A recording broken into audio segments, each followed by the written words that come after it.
Hey everybody, welcome to the show. Coming up next, we're going to talk about the Disneyland Park in Anaheim, California. From the Bob Varley Studio in Orlando, Florida, this is the Diz Unplugged.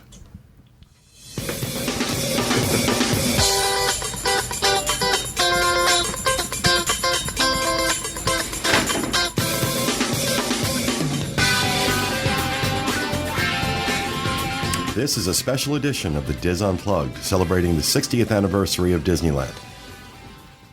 The Diz Unplugged is brought to you by Dreams Unlimited Travel, experts at helping you plan the perfect Disneyland vacation.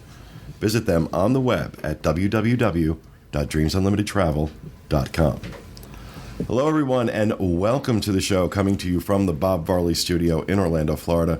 I'm your host, Pete Werner, joined at the table this week by my good friends, Jenny Lynn Knopp. Hey, guys. Tom Bell. Hey, folks. Kathy Whirling. Hi, everyone. Michael Bowling. Hey there, hi there, ho there. Corey Martin. I'm just happy to be here. Back in the production nook, our associate producer, Craig Williams, Yes. along with producer Dustin West, Yep. our good friend Will Perry, and back in the corner, Rhino Clavin. And again, we might have some continuity issues because we're recording these out of order. Actually, this is the first show going up. So, Hi. yeah, hi, welcome, welcome. Of course, Tom Bell, the host of the Disneyland edition of the Diz Unplugged, and of course, our historian and resident expert on all things Disney, Mr. Michael Bowling, also a member of the Diz Unplugged Disneyland edition team. So, we're really happy to have them out here, and we all did this trip together, and I have to say that the 8 days we spent out there were just, I mean, it was a lot of work, but just the best work you can get, even if it did throw my back out for 2 weeks. Well, 12, 13 hours a day on our feet, carrying equipment and going from place to place. I do want to make sure that before we get started, I do full disclosure. We did work very closely with Disney in putting together most of what you're about to see this week. They were enormously instrumental in giving us access, especially in the resorts, getting some of the video and photos we were able to get, the content we were able to get. I also received consideration in terms of the hotel rooms. So when we talk about certain things, they are not going to be reviews, because I didn't pay for them. And we really like to only review things that we laid out money for. That being said, I'm being very honest here when I say, even if I was reviewing it, had I paid for my room out of pocket, I would have given very, very, very high marks to the hotel. We had a great experience, but because I did not pay out of pocket, a lot of the stuff that we're doing where the hotels are concerned are overviews. But today we are talking about, or in this episode, we are talking about Disneyland Park. And we are talking about it mainly because of the 60th anniversary, which happens today, May 22nd. And The celebration begins today. the celebration begins today. Correct. May 22nd. Or when you're seeing it, it's today. We're recording it another day. So it feels kind of weird. And it also feels kind of weird because today, Tom, Michael, and Craig are in Disneyland covering the 60th anniversary. So, but this is a big deal. Oh, yeah. This is a big deal. This is not some, It's going to be bigger than the 50th, really. in a lot of ways. Yeah. I think you're right. And the number of things that are coming to Disneyland for the 60th celebration are really exciting. And I'm excited. I'm not going to be getting out there until July when we do our Adventures by Disney trip. And what? What are you shaking your head at me for? You're going to miss out. Now, no, I'm not. I'll see the stuff. I'll see World of Color. Oh, yeah. Can't always be there for everything. Got to let other people do some of this stuff too. Can't keep sucking the air out of the room. But Disneyland Park, of course, the original, as we are often reminded here in Orlando by our friends out on the West Coast. Walt walked there. This is the only Disney theme park where Walt Disney actually was actually there. And one of the things that certainly permeates the experience, I think, for me and for many other people, is you can feel that presence there. There is just something different about it. For as much as I love our Magic Kingdom, and I do love our Magic Kingdom, and as much as I love Disneyland Paris and that park and how beautiful it is, there is something that no other Disney park will ever be able to match, and that is the originality and authenticity of this park. I think, his spirit is in the park, but more than that, his spirit is in the cast members. His spirit is in the guests. The guests are such curators at that park. I mean, they will tell Disney when something's not right. Right. And, we've mentioned this on the show many times, talked about it many times. Things are a little different at Disneyland because in many ways it is a locals park. Yeah. This has been part of the culture of Southern California since 1955. Everybody pretty much grew up with it. Everybody who lives out there who grew up in California, so especially Southern California, grew up going to Disneyland. Right. It's just what you do. It's just what you do. It's a locals park in a way that Disney World has never become. Not that we don't have locals that love it. I'm one of them that go there. It's just not the same. It's not the same because we didn't grow up with it. And it wasn't so ingrained in the culture, I think, the way Disneyland is. Doesn't it make you sad that you didn't grow up with it? Sure, it does. That now when I go out there and I see all these things, it's like, as much as I love Walt Disney World, it's like, wow, I wish I could have been here. Well, I think about that a lot, more so at the Disneyland Hotel. How I wish, because my first visit to the Disneyland Hotel was in 2000, and they had demolished everything. And they were getting ready to build Downtown Disney, the Grand California, California Adventure. All that construction started already.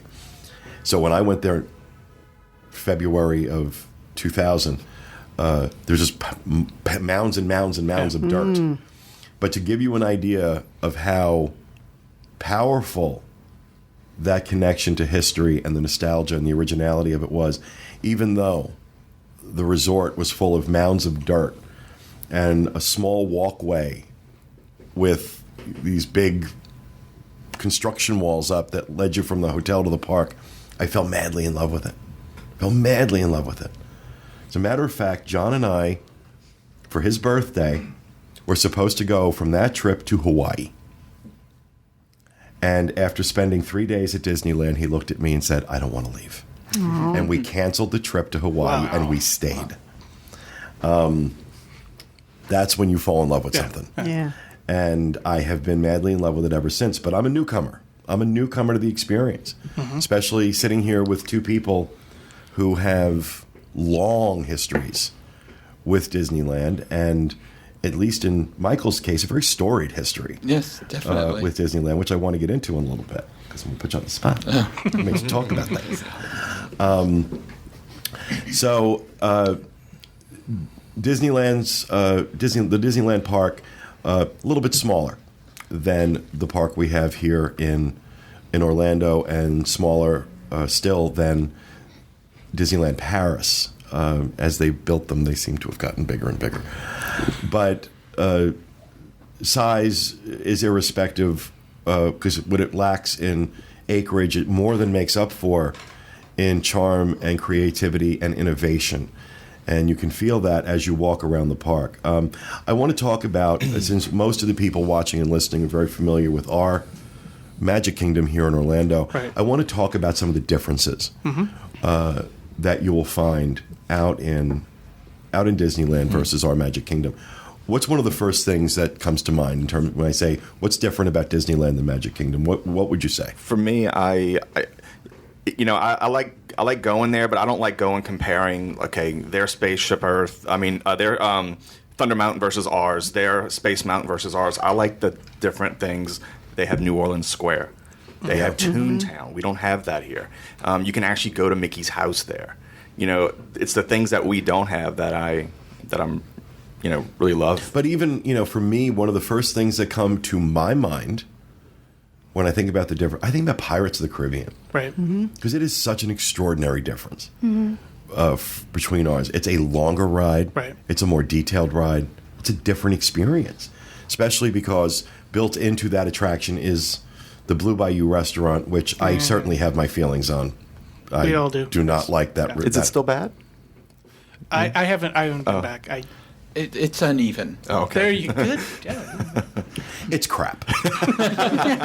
Okay, I'm not as polite as Michael. It's crap. If you're gonna But- spend that money, go to Steakhouse 55. Steakhouse 55, absolutely. But as you're doing Pirates of the Caribbean, those boats are going right in front of the restaurant, and it's just this whole different. It's a whole different feel to that Pirates of the Caribbean than ours here.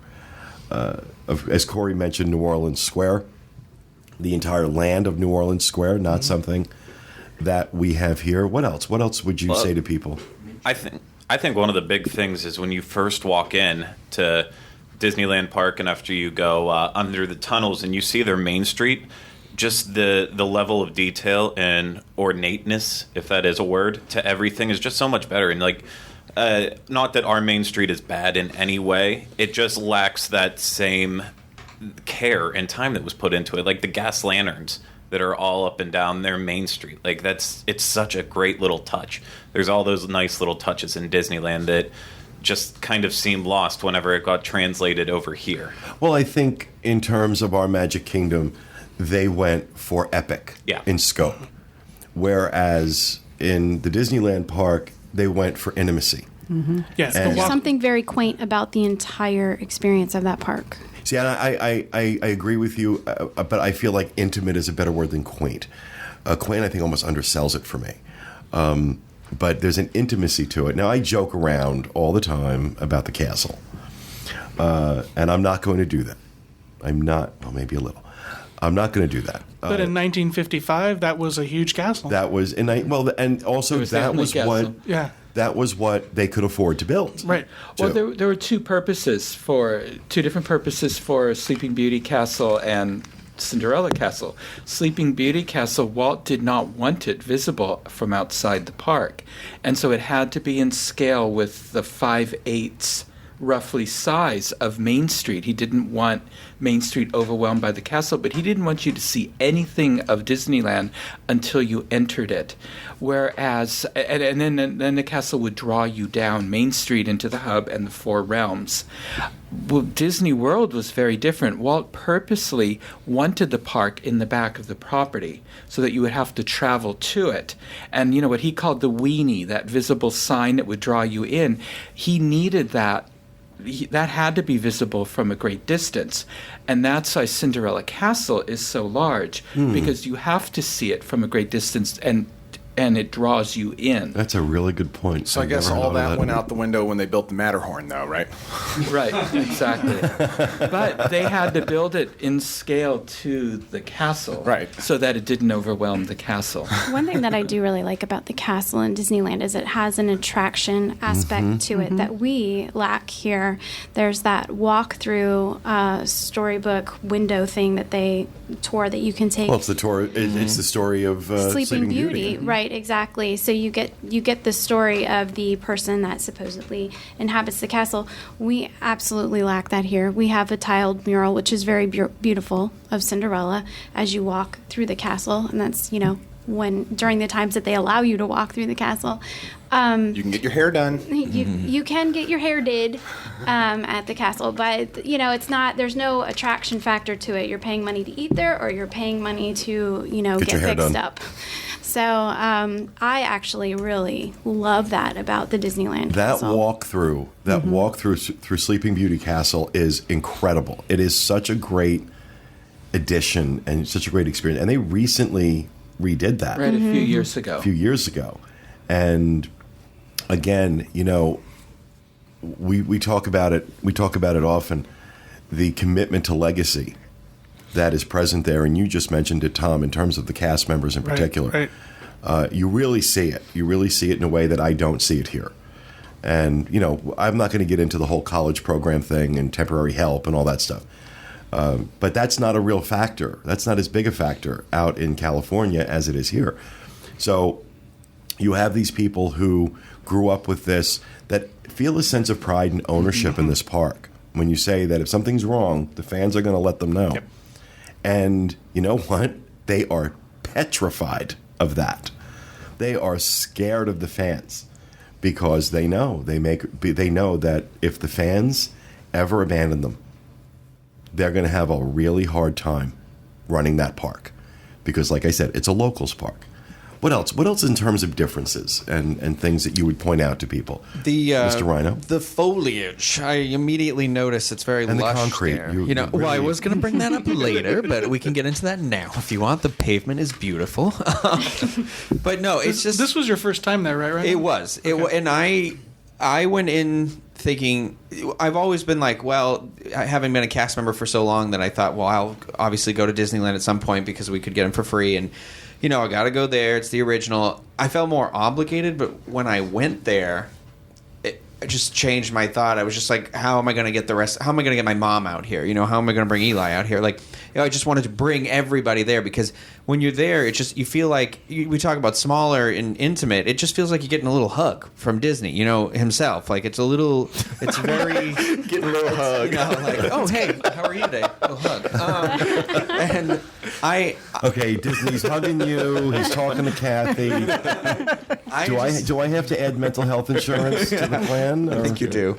But seriously, when you walk in, I immediately notice there's a lot of trees. There's a lot of shade. I know it's California, so the weather is much more enjoyable there than here. But it just, I don't know. It felt a lot more alive for that reason. Maybe a little less plastic. It was it's the show pony. Like it's the out front and beautiful thing. I don't know. Okay. Well, I'll tag on to his because I don't want to say it was a religious experience for me, but it was a very moving experience to go back to Disneyland because as a Disney fan, living here, we see, rides and we know that there's differences between here and California, but to go out there and see where it all started, what Walt's idea became as a Disney fan, you just have to think as you're going down the street, what if you would have never thought of this? Where would we all be? And I think I thought of that as I was, going through there. You see every little thing that he thought of. And, you referred to it. I almost felt like what Walt was walking down the street with me. You could feel his presence that you don't feel here. You know that he had the ideas for Walt Disney World, but out there to see how it all started and how it captured everybody's hearts and, imagination and creativity. It's like going back to... Well, I often think that from taking his daughters to Griffith Park in Los Angeles to ride a carousel and sitting there having the idea there should be some place where a father can take his kids and they can all have fun together rather than him sitting on the sidelines watching them. That was the idea. And it changed the world. And that's not hyperbole. No, it changed the world. Look at how Disney, the name, the brand, the company, the theme parks, the movies, the merchandise, you name it, how integrated that has become in our culture over the last 60 years. Globally. Yeah. Because he had an idea. And look what happened. So yeah, when you talk about how that innovation and that idea changed everything. I mean, it's stunning. But I do want to talk to you, Michael, in terms of some of the history behind Disneyland, and some of that history is your own.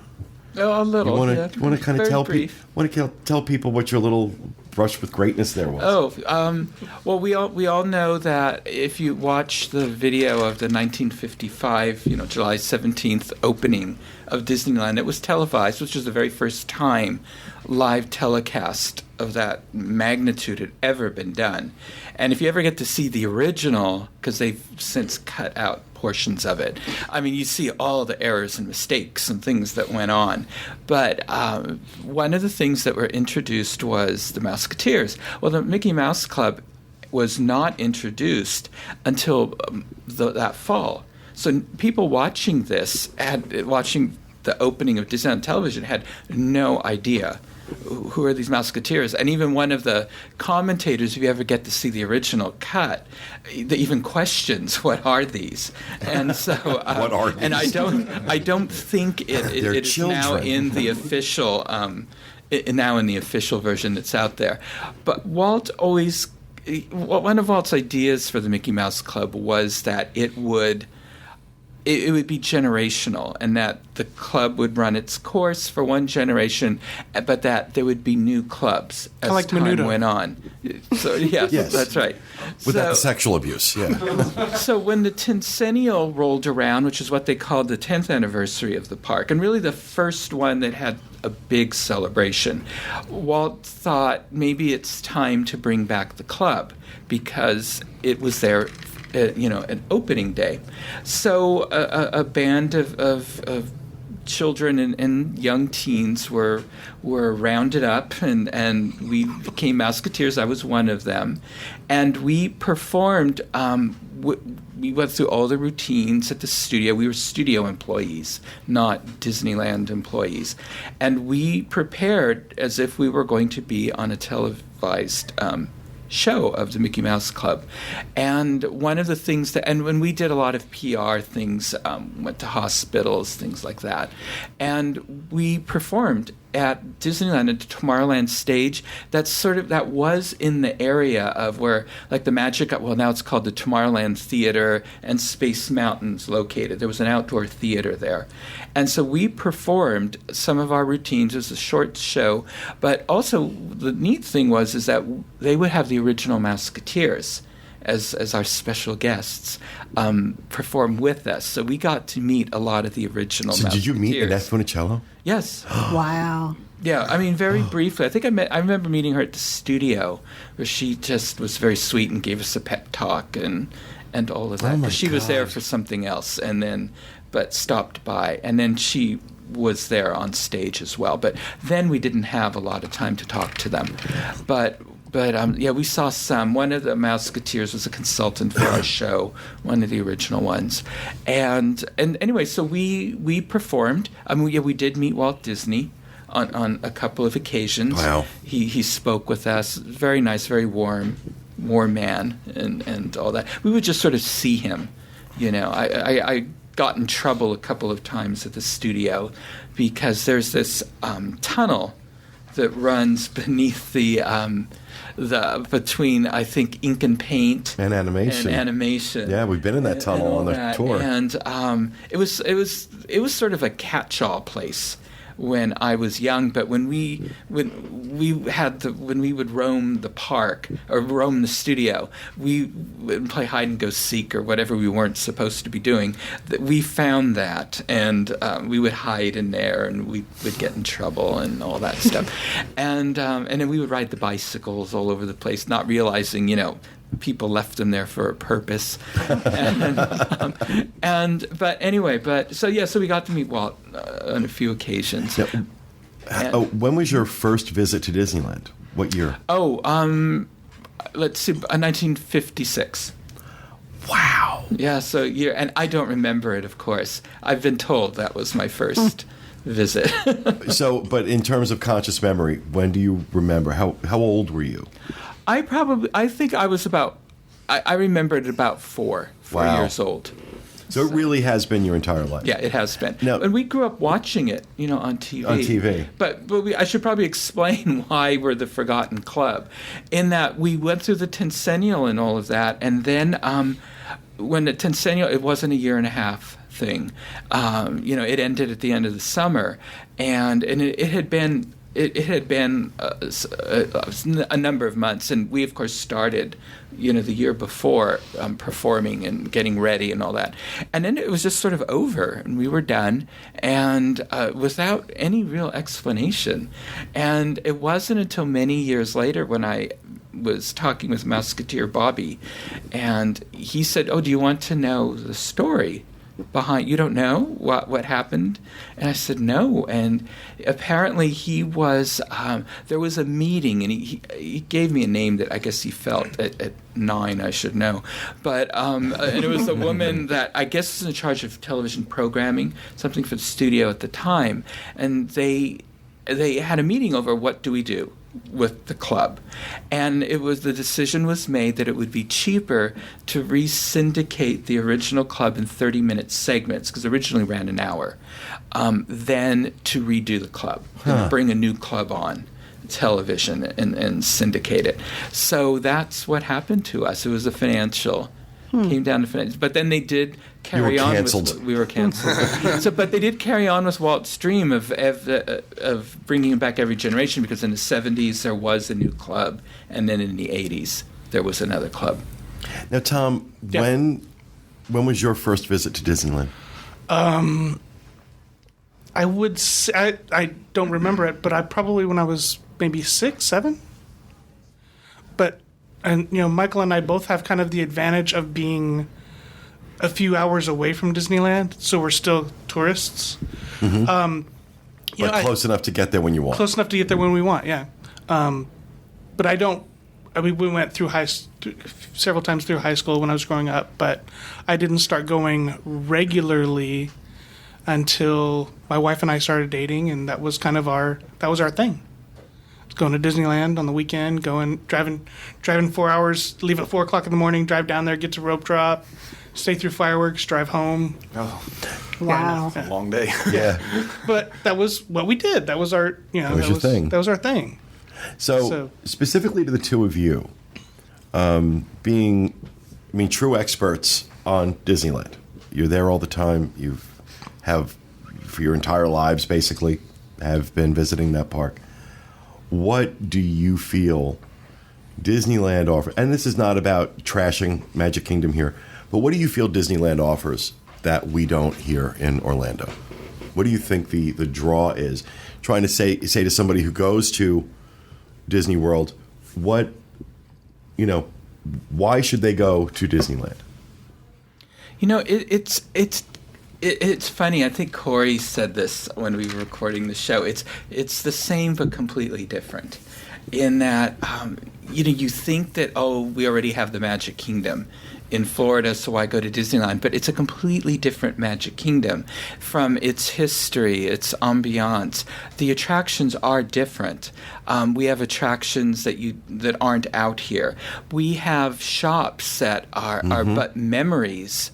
Out here at the Magic Kingdom, our Main Street is still a bunch of individual shops. It's not one long emporium. Our Pirates, as you said, is much grander and elaborate. You were never meant to have pirates out here, but because the guests complained we're the pirates, it was shoehorned into a place it was never meant to be. And so you were going to get Western River Expedition, that was Mark Davis's creation, and then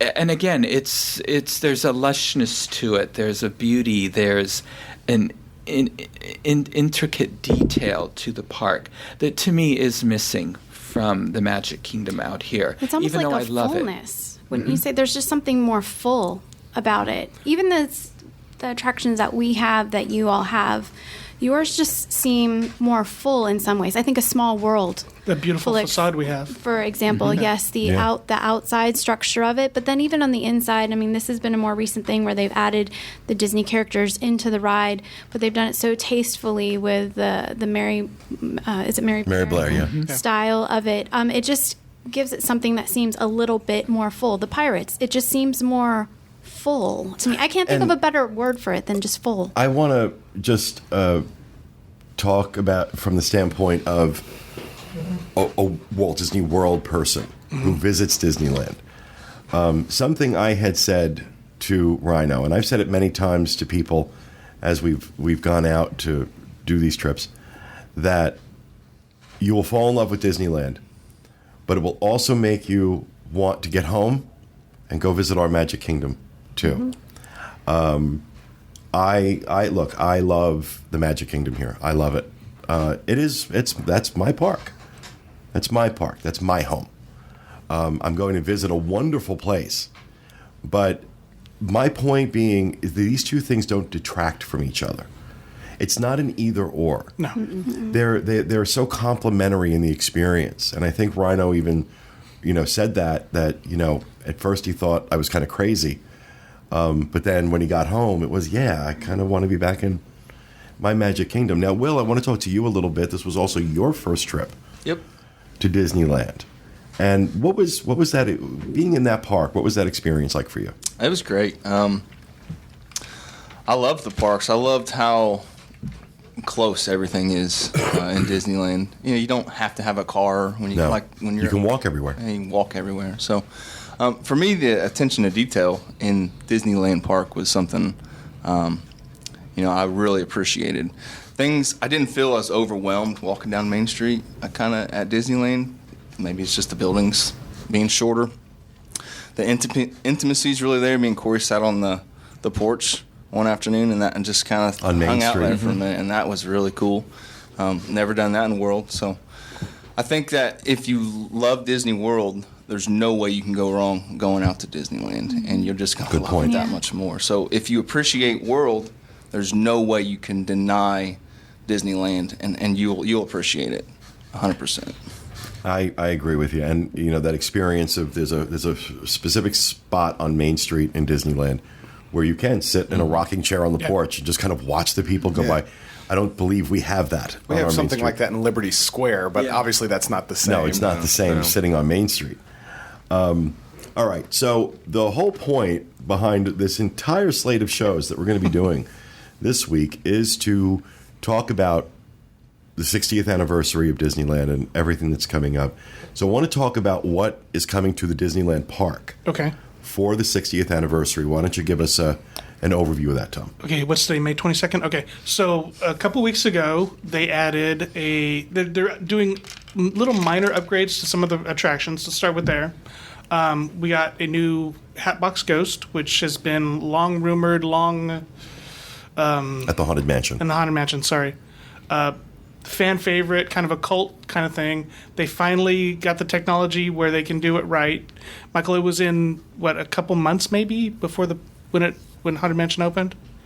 Oh yeah, not even that long. Yeah, okay. Yeah, it was. They just couldn't get it to work. Yeah, where the bride is, he was directly across from the bride when the mansion first opened, and it's the same kind of effect. It was a Pepper's Ghost effect, as in like the ballroom of the mansion, where it was the Hatbox Ghost, and he had his cane where his little hand was shaking, and he carried a hatbox, and in time to the heartbeat, if you remember the original bride, she had that beating heart. It was synchronized with that, so as her heart would beat, what's supposed to happen is then his head on his shoulders would disappear and reappear in the hatbox.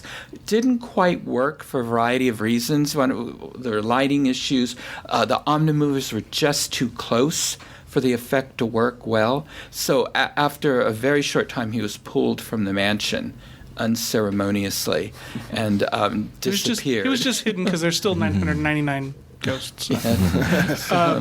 Is that the official line? That that's is how the official line. Yes, that's how the official line is. So we're getting we have that now. Today, I believe Matterhorn Bobsleds reopens with some new animatronics, new Yetis, and then their Yetis will hopefully work. Don't count on it. And then coming in July, a new update to Peter Pan with some new magic there. But the big thing at Disneyland is we are getting a nighttime electrical parade and a new fireworks show. This is a new parade too. This was created in conjunction with the Paint the Night parade at Hong Kong. Okay. But we are getting some new floats, some special floats for us. They have created a homage to the electrical parade, and so the opening float is a huge drum with Paint the Night electrical parade underneath. We are also getting a frozen float that the Hong Kong parade doesn't have.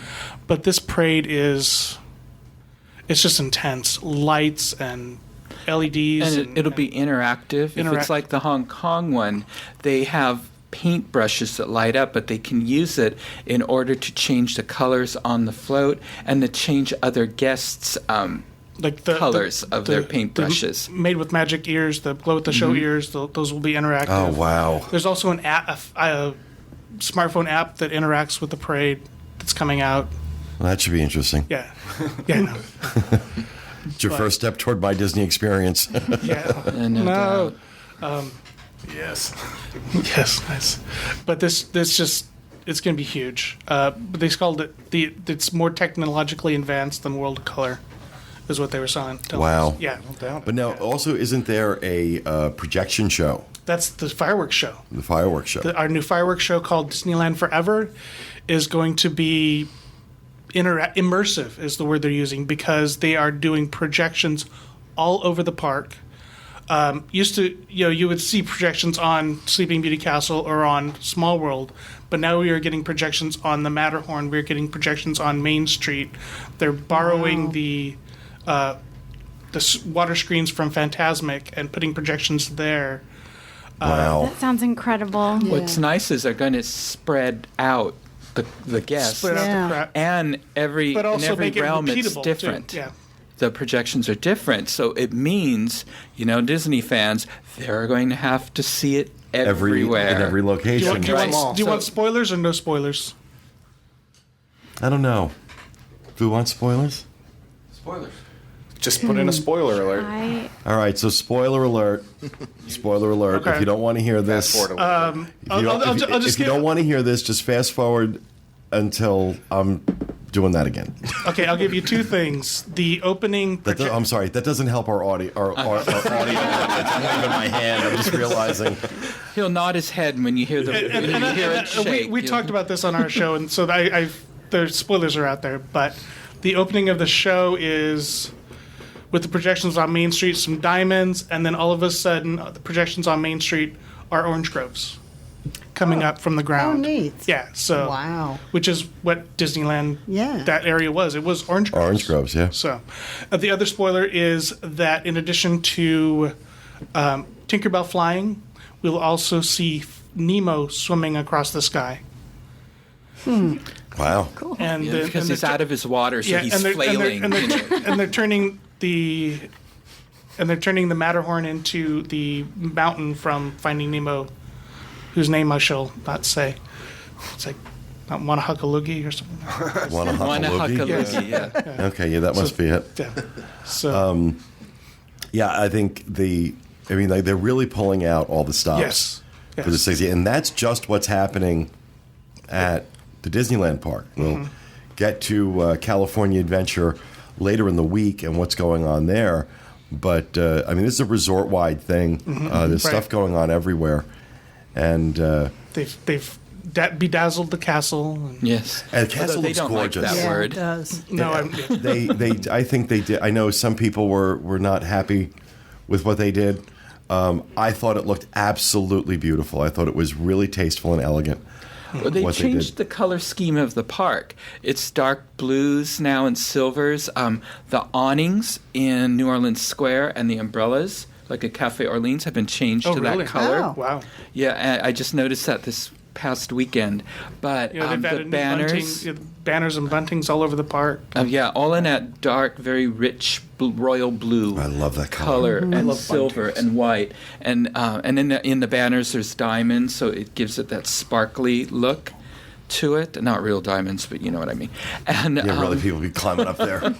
so it's interesting. I mean, even I posted a photo last week where even the flowers in Town Square, they have those blue and white delphiniums that match the new bunting all up and down Main Street, that beautiful silver and blue bunting. I just wish they would have made the castle into a cake. That would have been so Gotta be a classy. troublemaker. You would have heard the Yeah, locals rise up. All right. So Rhino has put together this phenomenal video for us, an overview of the Disneyland Park, and I think you're really going to enjoy it. I fell in love with this video. I thought he did an amazing job with it, and we are going to close out with that. So we hope you enjoyed it, and we'll be back with you again next time with another edition of the Diz Unplugged. Thanks for being with us, everyone, and remember, go to Disneyland. Here's Rhino's video. I felt that there should be something built, some kind of an amusement enterprise built where that the parents and the children could have fun together.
come to this happy place, welcome.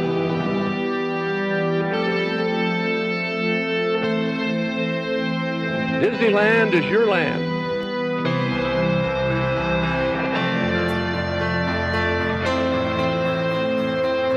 Here age relives fond memories of the past. And here youth may savor the challenge and promise of the future. Disneyland is dedicated to the ideals, the dreams, and the hard facts that have created America, with the hope that it will be a source of joy and inspiration to all the world. I only hope that we never lose sight of one thing, that it was all started by a mouse.